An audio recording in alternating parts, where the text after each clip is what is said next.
আবারও ভূমিকম্পে কেঁপে উঠল মিয়ানমার, তার সঙ্গে কাঁপল প্রতিবেশী বাংলাদেশও।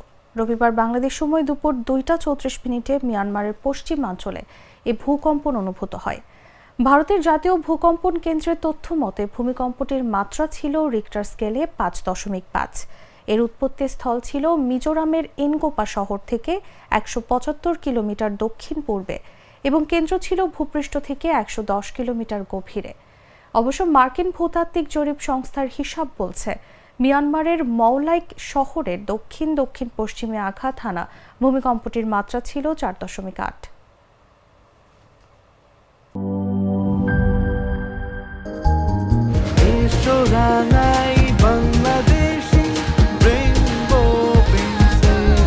রেইনবো পেইন্টস, ছড়াও জীবনের রং।